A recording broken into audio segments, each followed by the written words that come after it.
Imagine using a palette from 150 years ago.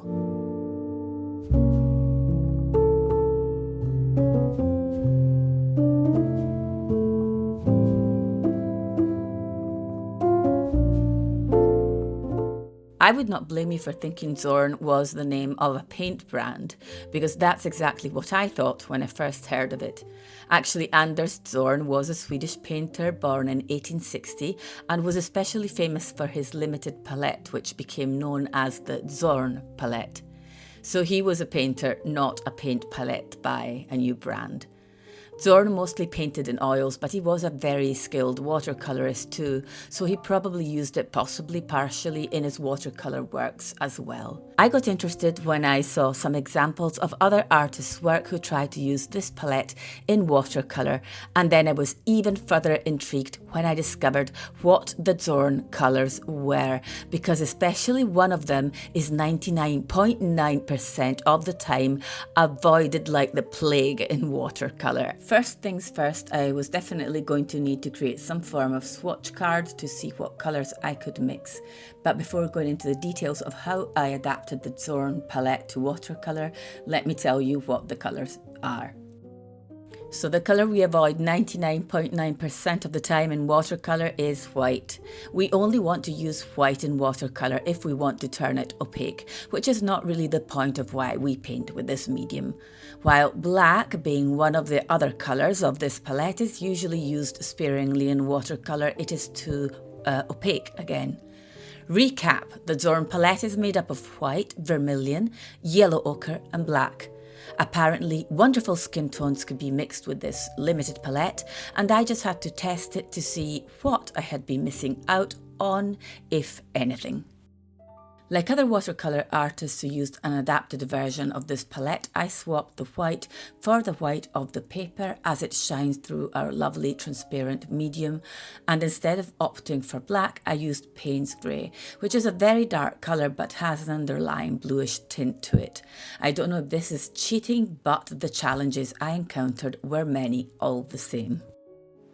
So just to be clear, these are not all the colours you could get by mixing the yellow ochre, the vermilion and the Payne's Grey. You could get many more. Also, you could mix the mixes with each other, like this one over here with this one over here, and probably get, I would say, a lot of muted tones and some browns, and I think I'm going to give that a try. I'll try mix some of the mixes with some of the other mixes. Okay, so this is where we're at. As you can see, again, I'm telling you, you can get many more colours than these. I really like, as usual, the range that sits between the vermilion and the Payne's Grey. I think it's really interesting, the hues that you can get from this. The greens are a little bit disappointing. I'm really having a hard time doing without the blue. Kind of working with primary colours. We can definitely get a brown by mixing all three colours together. And I'm going to use this the swatch card, let's call it, even though it's inside of my sketchbook, as a reference while I'm painting to see what colours I can mix and which I can use for shadow areas, for warmer areas. And supposedly, I might have mentioned this when I'll be doing the voiceover for this video. These are supposedly very good colour combinations for skin tones of all kinds. So let's just dive into the portrait.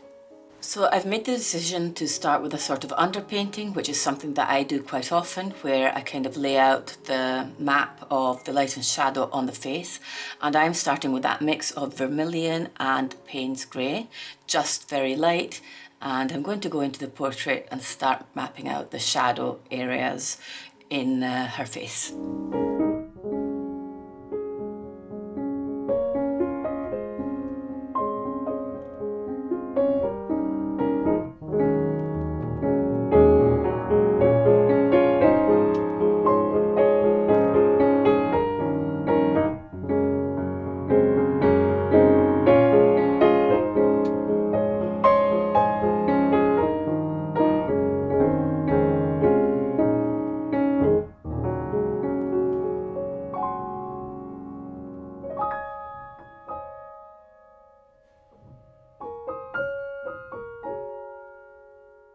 At this point I'm going to cover up the rest of the face with kind of glaze of that yellow ochre and that vermilion, very watered down. I don't want to overpower the painting in any way, so it's going to be extremely light, and this kind of unifies the painting. We're already working with a very limited palette, though an unusual one for me, because again I would be using a blue and not a Payne's grey for my third colour.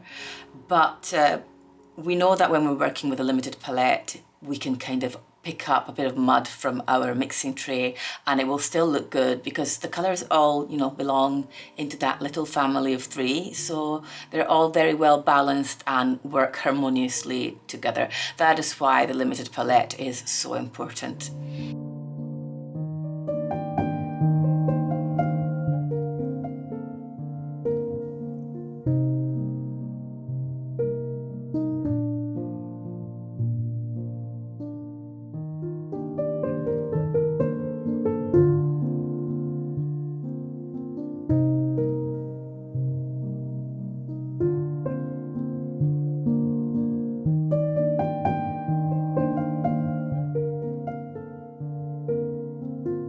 So what I'm enjoying here is the softness that I am able to achieve with these mixes. I think it's more a matter of the vermilion being mixed with the Payne's grey and getting these cool pinks and these kind of purplish, very muted tones. And I have always liked working with muted tones. Let's say colours that are not too bright, too in your face.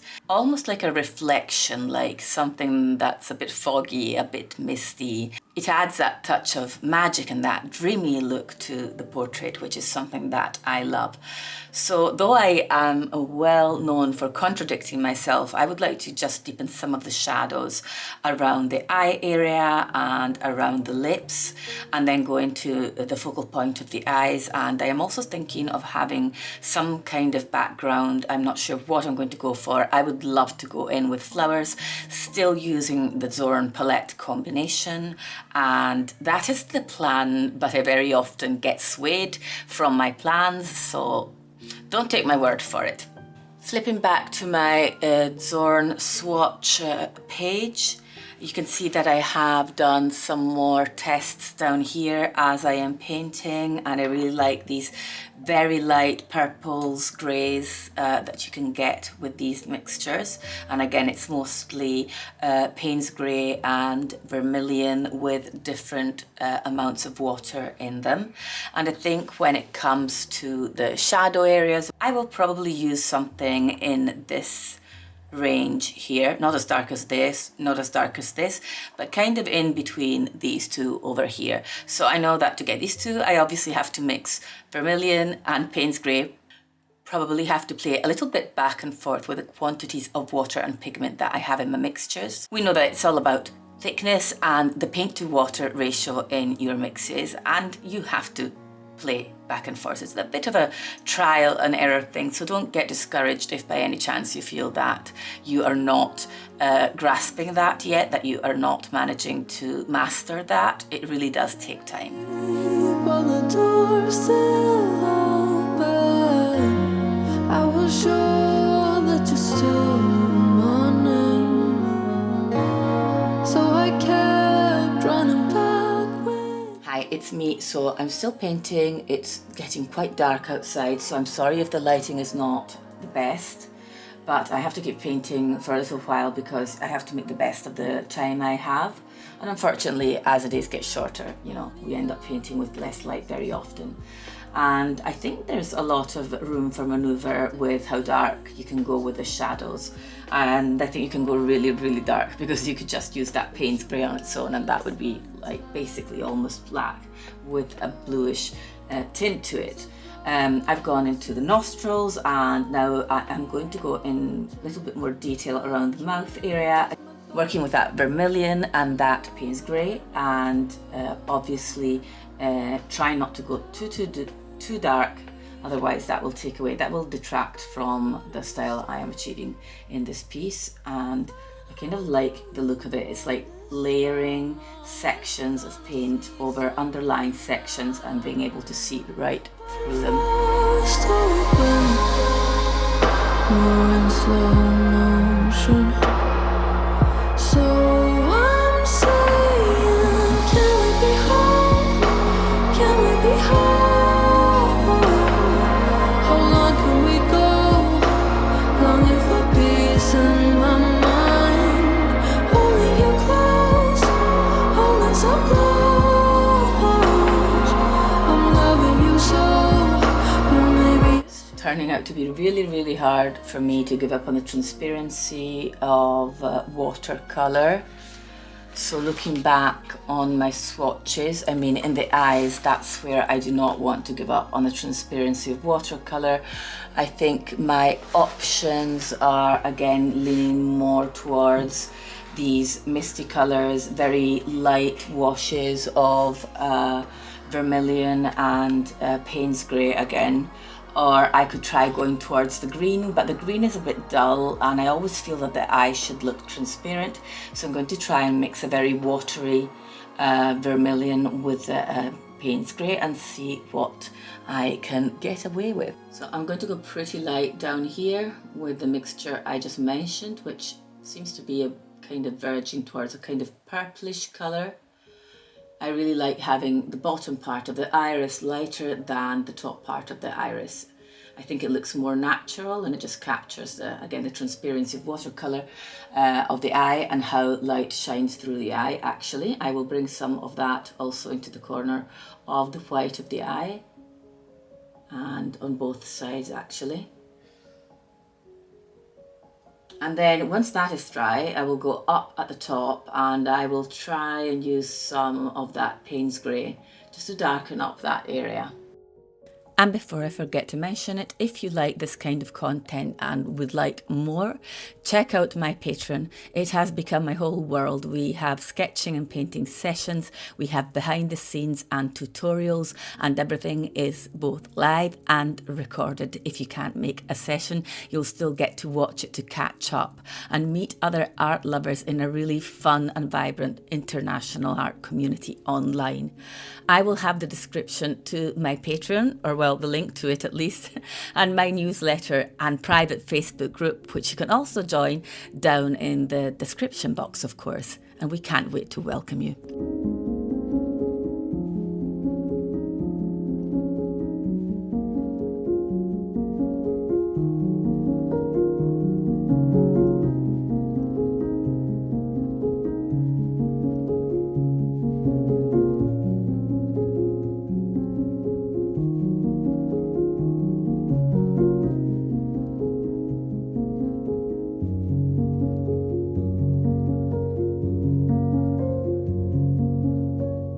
This is the morning after, glorious day. I love that you can almost always rely on that in Rome, almost. This is my piece. I like the sunshine shining on it. So you can see that I almost managed to achieve a blue, and that is actually the Payne's grey, but it's not as easy as you'd imagine to make it go blue because you have to thin it out so much. And that was the result of me lifting the Payne's grey out of the iris, like with my dry, almost dry brush. It was almost a scrubbing method, which is where you rub your bristles really hard against your paper to basically erase what you've put down. So that is literally the finest, thinnest layer you could possibly imagine of that Payne's grey. So it's not so easy at all to turn it into blue. And the reason I'm saying that is because one big takeaway for me is that it's almost easier to go monochromatic and do monochromatic painting than to be restricted to two colours alone. What I'm trying to say is that I'd rather paint with the three primary colours than paint with two of the primary colours and another one is not a primary colour.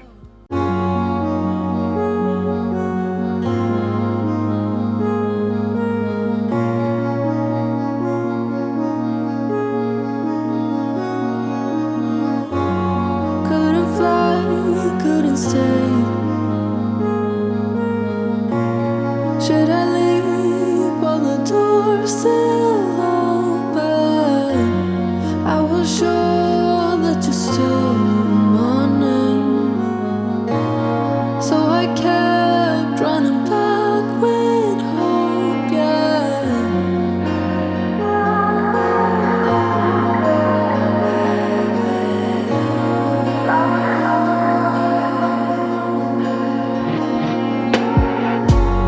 Honey, I am so sorry. Didn't mean to make you cry. So my idea is to have a kind of whirlwind of flowers, roses, I don't know my flowers, so it's going to be expressive flowers. I don't claim I know how to paint watercolour roses, I just kind of have fun with it. Maybe to express the fact that she's in an emotional whirlwind or whatever, you know, I like having that something in the painting. I just don't want the portrait on its own. Sometimes that's not enough for me. Most often it's not enough for me. So that is what I'm going to try and do. It's going to be super hard because the vermilion overpowers the mixes so easily. It reminds me of cadmium red light in that sense. So you have to really kind of play back and forth, and it's going to be hard to get a cool pink because vermilion is warm. At least it looks warm to me. And yes, so I'll just go ahead and do that. It is so hard to get a green, by the way. The only way is to use that Payne's grey and mix it with a yellow, and this is kind of a very dull looking green, almost a grey. So yeah, that's a bit of a bummer. So let's start with our roses. My mixture is super watery and I know it's hardly going to show up on the paper at all. I think it's going to be quite a hard journey between not getting that green and getting a mixture that is not like super saturated, overpowered by the vermilion, as I was saying. So let's see.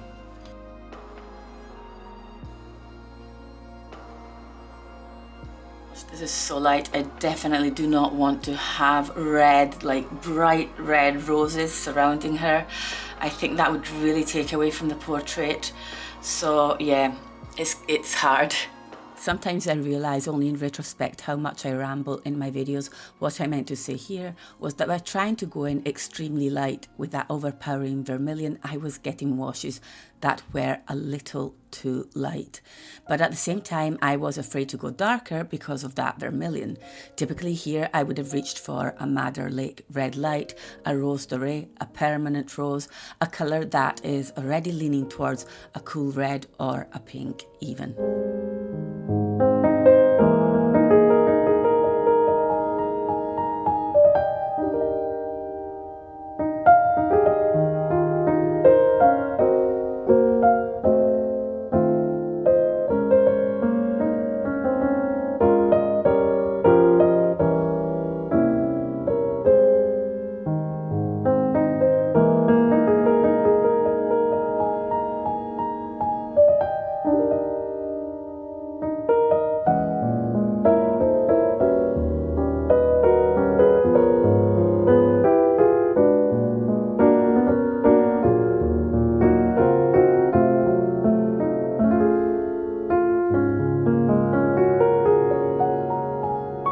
Drawing my conclusions, painting the roses was easier than I expected. You could cool the red down with a pinprick of Payne's grey, and of course you could easily get the warm tones by mixing a pinprick of vermilion into the yellow ochre, those more warm pink roses. The green was a struggle, but I think I accidentally dipped my brush in some blue at the end or something because I was getting some proper greens, and I'm sure it wasn't through the use of that Payne's grey. As a watercolourist, this is not the easiest of palettes you could use, but I'm quite in awe of the way the skin seems to shine. There's definitely a quality to it that I don't think I've seen in my work before, and painting a lot of portraits, I think I would notice that difference. There definitely is something there, something that draws me in. I personally believe that Zorn discovered this palette partially through lack of access to other colours, maybe in certain situations. There were also less colours available at the time in general. But let's say he went to his auntie's house and he only had these 4 colours with him. He decided to paint anyway and thought that at the end everything looked more luminous and alive when you use a small family of colours rather than a whole crowd. If you decide to try the Zorn palette too, please tag me on Instagram at Drawings in a Drawer, all in one word. Also remember to check out our Patreon and subscribe to my newsletter, as these are the only ways you'll be able to find out about all my exciting news and events you can join as well. Have a great week. Think good thoughts more than bad thoughts. Make that a rule, and I will see you next Sunday. Bye.